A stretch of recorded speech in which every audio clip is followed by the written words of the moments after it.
welcome to another House Rules Reviews. Today I wanted to talk about Dragon Slayer. I don't have the box for this game.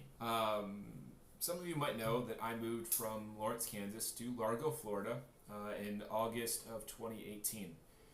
Before we moved, I was trying to pare down my board game collection a little bit. I had about 150 or so games. It seemed like more than that. I think I didn't track them all on Board Game Geek or something. But anyway, it says about 150, and I took that down to about 20 when we moved. To make space, some of those games, I didn't keep the box. Decisions I maybe should have changed. But suffice to say, Dragon Slayer was one of those games that I absolutely brought with me because it was that good of a game. It's a really simple little dice game. It has some similarities to zombie dice, just in the mechanic. But I mean, it's a lot of fun. It's a push your luck, little easy fun game, and we really enjoy it. We actually won it at CantsCon, which is a local convention in Kansas, a few years ago, and it's just always been one of our favorite games ever since we obtained it to begin with. So I'm going to kind of talk you through this game a little bit, and how it plays, and then go from there. So.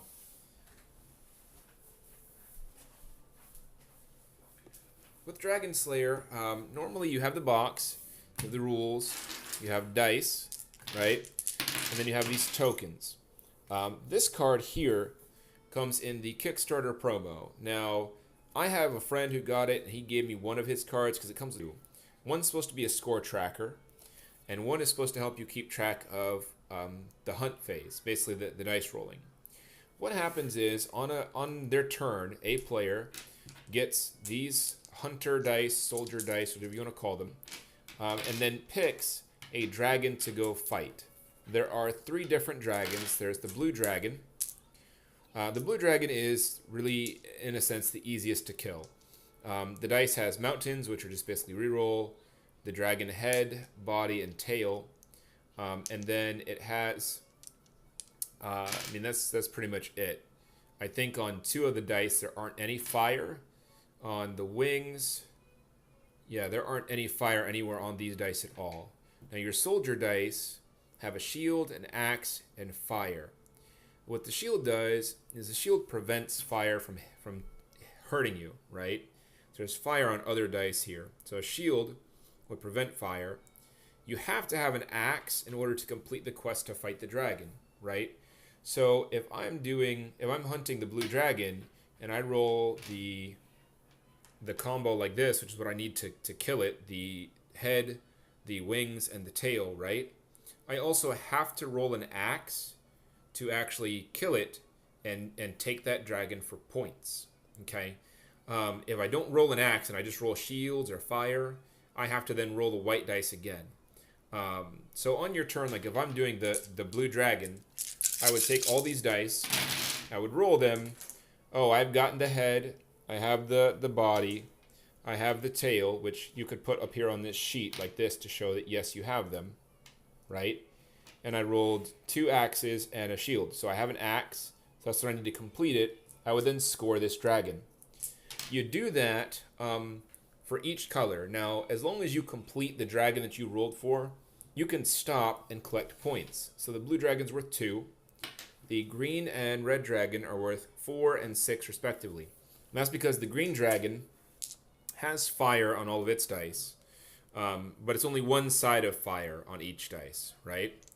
And then the red dragon has 2 sides that are fire on each dice instead of 1. So it's a little bit more challenging to roll that. If you do all 3 colors in a turn and you want to keep going, you then just pick which color you want to do again. So if I've done blue, green, and red, and I want to go again, I get my choice of which one I want to do next. I can do either blue, green, or red next. And I don't have to do all 3 again. I can just stop anywhere along the way as long as I've completed a dragon. I can't stop mid-roll, okay? The fire, what that does is if I have fire and no protection, I lose a white dice. I lose all 3 white dice, and I lose everything I don't score for that round. That's pretty much it. You can do dragons in any order. The only other thing that is of note are these challenge tokens. So let's say that I've completed my blue dragon, I've completed my red dragon, and I decide I'm going to get 8 points, right? Because the blue dragon's 2 and the red dragon's 6. I want to stop here. Okay, well, let's say also that maybe I've lost 1 white dice in the process, so I have 2 white dice remaining. Another person at the table can throw this coin out and say, no, I'm going to challenge you. And that means I have a choice. I can either decline their challenge and take half points. So instead of taking 8, I take 4. Or I can accept their challenge and then go for one of the remaining dragons. In this case, the only one remaining for me is the green one. I'd have to roll it with my 2 soldier dice. If I complete it successfully, I get double points for that dragon and any additional dragons that I roll until I decide to stop the round. Or if I fail, I lose it all. If either I decline the challenge or I fail the challenge, my opponent gets 5 points. If I succeed against the challenge, my opponent gets nothing. So that's pretty much how that works. It's just a simple little fun game. You only get 1 challenge token in a game. You only ever challenge somebody once. But I mean, there are ways to really mess with people with that token there. So I mean, that's really pretty much it for the game. Like I said, I mean, it's just a simple little fun game. We've always really enjoyed it. The aspect of the push your luck is always exciting. It's definitely something that's been around for a minute, but it's always fresh and fun. This game's neat with the little challenge because with push your luck, usually you're the one deciding when to stop. And that's almost always true in this game. But having that extra element of, no, I know you were going to stop here because you pushed your luck really hard that last roll. No, you're going to do one more thing or you're going to lose something. That extra little take that element kind of adds a dimension to this game that isn't in some of the others. Like Zombie Dice is a great dice game we also have, but it doesn't really have that. It's all on you and when you decide to stop. The other thing that I thought was cool is, and maybe I've misunderstood it in the past, but the rule for Zombie Dice seems kind of ambiguous on when you end the game. In Dragon Slayer, once somebody has reached 40 points, then everyone gets an equivalent number of turns and the game's over. So if you were the last guy to go and you just hit 40 and you had went last in the beginning round, the game's just instantly over. You're done because everybody's already had an equal number of turns.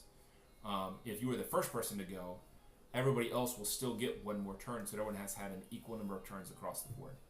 I like that. I feel like that's a little more balanced of a way to have it happen than what I've seen in some other games. So, in any case, hope you enjoyed watching this. Just a fun little game. Get a chance to check it out. Dragon Slayer.